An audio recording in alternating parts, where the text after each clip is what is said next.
There are so many people out there that love to say, oh, I would just love to get the lobbies that streamers get. So today, I'm going to be coaching you through this game right here. 20 kills in a 1.41 average KD lobby. And there's two things that we're really going to be focusing on today. How do I keep control of fights? And then, of course, my execution. Now, before we talk about those further, let's pause. Yes, that is a bot skin. This is literally the worst player in this lobby. Player number 40 out of 40. And I highlight him because at the end of the day, just because you see one bot skin does not make it a bot lobby. Now, when we talk about keeping control of fights, a lot of it is going to be acting on information, keeping teams separated, and then really changing your pace of play. So right here, I noticed that one is on my level. He's pushing in, and obviously, you know, my teammate just went down right there. So as I challenge around this corner, I'm going to anticipate, and now we talk about the change of pace. Right here, as I tag him, he has to make a decision. He's either has to push left or he has to push straight to me. So I'm just going to play a little bit patient, force him to make a decision, at which point I'm able to execute. So he's going to have to push left. I'm able to get that down. I'm able to get the thirst. Now, notice the information right here. And I specifically changed my camera from where it usually is so that you can see my eyes. Eyes are on the mini-map right there. Notice I challenge around the corner because I hear him flying in. I catch the rose skin down. So now we change our pace. I'm going to play quick right here. We're going to tag. And now we go ahead and immediately challenge this. We break camera right there. We're able to get the down and the thirst. So now we go ahead and keep moving. I've got to plate up. I've got to reload. I'm using a little bit of audio to try to listen for footsteps. Look, it's bad. I get it. But at the end of the day, we need to understand that people are still here. Real quick, by the way, if you are looking to get better Rebirth, just consider hitting that subscribe button down below. I'm a 4KD player and I do videos every single day just trying to help people improve. Now, right here, Tacos goes down. We get the live ping component. So we're going to go ahead and see what we can find. Now, right there, I think that was that boy. Yeah, he ends up taking that, which is fine. I should have grabbed it originally, but he ends up taking. And we're going to go ahead and reach out this. I get a little bit of help from that boy right here, and now we get a little bit more help because of that second guy. That's a team wipe, and that's fine. We still got 6 other teams. It's not the healthiest lobby in the world, but at the end of the day, we're off to a very good start. The one mistake that we made was we probably should have gotten loadout down a little bit quicker, but it is what it is. Tacos had just noticed that he had enough money for loadout, and then he ended up getting caught in a bad spot. So that's okay right here. I noticed that one is down below. Bunch of people down below right here. So we're going to go ahead and as we challenge, you can see him straight ahead of me. So we're going to go ahead and keep the pressure on. Notice I don't know if he pushed up the stairs. I'm trying to make him commit, but look at the centering and anticipation. Trying to challenge around this way. Now we just end up being able to get him from behind here in a second. I hear the footsteps. I'm just not sure where, and now we're able to hit shots. Now let's really start to get into the action here. Nothing crazy thus far. Of course, we've had a few good kills put together, but now we've got loadout. We're using the Growl and the Blixen right here. Growl's a good gun. You know, it's definitely in the meta conversation. I've got my top 10 AR video coming out here soon. And of course, we've got the Blixen, which is my favorite. Overall, SMG meta is pretty open right now. Top 3 for me, or I keep saying top 4, are going to be Blixen, Marco, Vanguard, PPSH, and then it's kind of open to you to figure out what you're most comfortable with. Now, right here, we quickly act on this decision. Right here, or we quickly act on the information. We've got one flying in above and one right below me. Now, I don't make a good play here because I don't fully anticipate this guy to be in the corner, but because my crosshairs are out, because I'm slide canceling, I'm able to just execute. I'm able to hit shots with the Blixen, and that's where that comfort factor comes in. Yes, the meta absolutely matters when it comes to your SMGs, but when it comes down to it right now, there's 10 SMGs within a 1/10 of a second TTK-wise, so you have to figure out what you're most comfortable with. Now, right here, I catch one out in front. He gets a little bit of a dead slide, so we're able to execute. Now, let's talk about this play coming up, because as I push up, I'm going to end up basically getting sniped at in the back. I have no idea where this guy came from. Notice where he snipes me from. He snipes from right around here. I don't know where he came from. Like, I must have completely ran right by him, and I just completely miss him. But let's talk about how we play this situation. Talk about the change of pace. Talk about how I take advantage of the situation that I'm in. So he gives away his location. Unfortunate for him, because now I know exactly where he is, and I have cover. Notice that he's caught out in the open right here. So now I can immediately go challenge. The only thing that I can't have happen here is to be able to get one-shotted. So I'm going to use my movement, and this is outside of the Blixen's range. You're going to see that the TTK is a little bit longer. But at the end of the day, because I kind of have him out in the open right here, I'm able to get that kill. I have such an advantage right there. And yeah, part of that is that player trying to have an ego and trying to quickscope, but that's not my problem. I mean, that's his decision. So we're going to go ahead and keep pushing. We got 7 kills. We've got 6 other teams still up. Or like I said, we're going to finish with 20 right here. And by the way, you know what? I'm just going to tell you this right now. We're going to die. We're going to die twice. We go 20 and 2. That's a 10 KD and a 1.4 KD lobby. I'll take it any day of the week. Right here, we're able to catch this guy. And I'm going to be honest, this is death number 1 right here. We get the mini-map pigs. Now, notice the mini-map pigs. We've got one in tower, we've got one in grandma's, or one in bunker building, sorry, in headquarters building, and we've got one right near grandma's house. So we've got to be careful in this moment to not let them stack. So as I push out here, I end up getting caught by this guy. And what I really want to highlight here is why high damage areas is so important. Right there. That's my first shot. I just tagged him. And I'm going to show you this kill cam as well. Like I said, I'm going to die here. Watch how I hit high damage areas, right? See how I mix in those headshots and those chest shots later. Now, why does that matter? I died here, of course. I want you to notice the difference right here. So we're going to watch this kill cam. And I highlight this again because of the importance of, you know, getting that high TTK is look where he hits, right? So because he hits those low damage areas, he had a huge advantage on me. But look at his health. I mean, he is down to maybe a bullet there, and if I anticipate that just a touch better, I definitely win this gunfight. It is what it is. I made a little bit of a mistake missing that mini-map hanger, not anticipating that he was going to push there, and look, it happens. You're going to miss those things sometimes, but we want to limit the amount of times that that actually happens. Now let's get back in control. I've got plate. I bought plates right there because I know it's a sweaty lobby. This is a situation where the information is not as valuable, and the fact that we have a ton of cash flow to still get UAVs up, but the plates are going to help me more right here. Now we need to find a kill. If we find a kill, we're back moving and grooving, because at the end of the day, we're then going to get information. I'm good on ammo. I'm good on plates for the most part. I could use a little bit more SMG, but one kill really gives us information about what to do next. So we're going to go ahead and push over here. I've got dots over here in Grandma's house, so let's go ahead and see what we can find. Right, I want to push over. I'm going to get into the action. Now I hear one. You see that? I heard one right behind me. So in this moment, let's talk about keeping control of fights. Okay, there he is.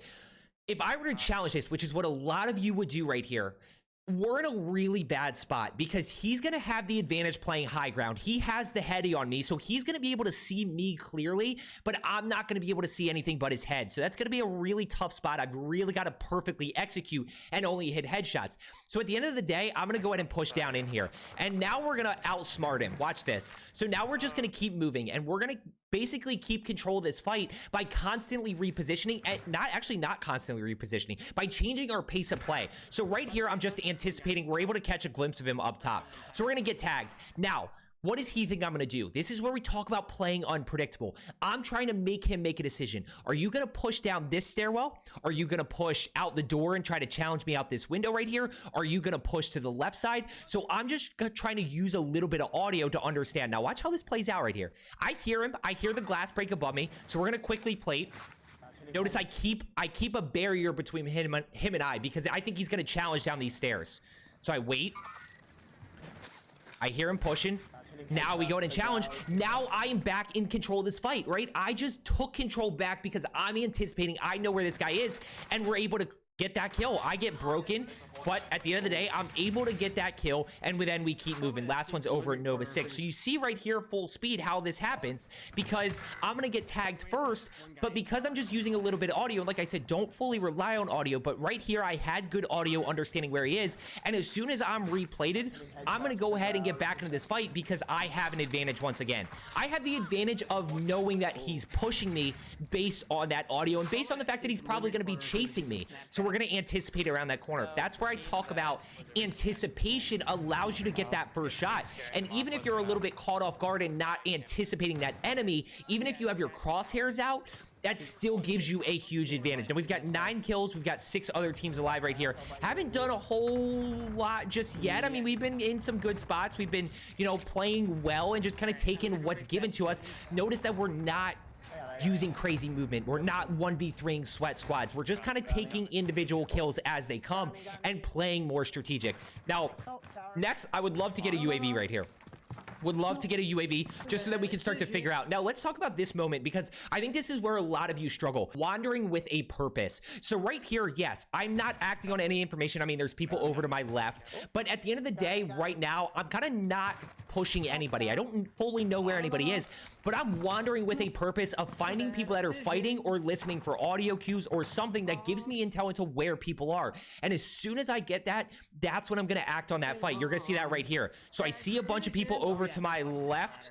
You're going to see him straight ahead real quick in a second. Right here. So we're going to go ahead. We're going to tag this guy up a little bit. Now we immediately start to push over this way and we get UAV up. So watch how this plays out. I'm going to keep control of this fight. I'm going to perfectly anticipate this as we flip. Boom. We just absolutely torch that guy with the growl. Now I make the decision not to go push towards loadout because loadout ends up putting me out in the open a little bit more. If I push that guy over towards loadout, of course they were, you know, getting shot at. So I'm going to go ahead and push over this way. take the people that are a little bit more out in the open. Whoever somebody just subscribed. Is that somebody you? Sorry, I had to do it. Right there, we get the down. Now, notice that there were 2 pings. Notice there's multiple pings over here. So I'm anticipating that there's going to be multiple enemies pushing, which is why I play this so strategic. Right there's two different players. I'm anticipating that he's going to at least push over and he's going to try to challenge me. Now we end up getting him back this way. We're able to use a little bit of movement. Why do I like the Blixen so much? This is why right here. A lot of people, yes, the Marco's good, the Arma's good. There's a lot of great options, but look at the movement speed and the mobility of the Blixen and how hard it is for him to actually track me. I'm right, I'm left. Look how far left I get. And of course, as I always say on controller, that increases my aim assist. That makes it easier for me to hit shots. That is why I like the Blixen so much, on top of the actual movement speed. You know, how fast I can actually sprint. Watch this right here. We're going to get the sniper glint right there. So what are we going to do? We've got to make a move. So boom, we slide right. We're able to avoid that. Now we're back in here. Now we start thinking about, okay, what am I working with in this moment? We've got bounties somewhere over to my left, but I'm not totally sure where. You know, I've got the guy in bunker building, so I'm just trying to play this a little bit patient. I'm going to reload. We're going to slow down. We're going to change that pace, and we're going to look for that initial knock again. I'm trying to see if that guy's over there, trying to play that angle because he's not going to be looking at me, but I could absolutely get that down right there. If his head is basically peeking, I can hit all headshots. So right here, I'm just trying to play a little bit patient. Boom, we get one. So we're going to go ahead and challenge. Now, as I always say, be really careful about following enemies because that's when you get your camera broken. That's when you get a teammate trading with them. So be really careful about following. And what you're going to see is I'm going to pop the Rage Serum because I hear a second enemy. We're going to challenge around the corner. Now, right here, I get shot in the back, but I already determined that I'm going to re-challenge this. And you're going to see exactly how this happens. Boom, we break the camera.